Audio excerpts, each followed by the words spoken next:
চুপচাপ মেনে নিচ্ছি যা হচ্ছে সব। কোথাও টুর শব্দটি করছি না।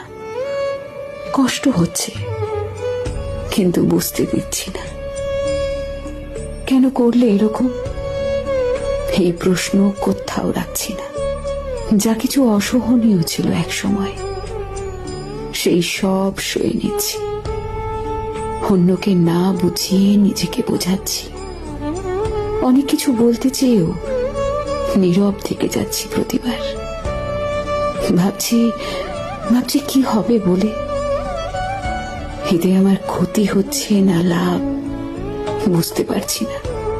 তবে এটুকু বুঝতে শিখেছি যে মানুষ বড় জটিল উপপাদ্য। আমি তার সূত্র মুখস্থ করার সমস্ত ইচ্ছে হারিয়ে ফেলেছি।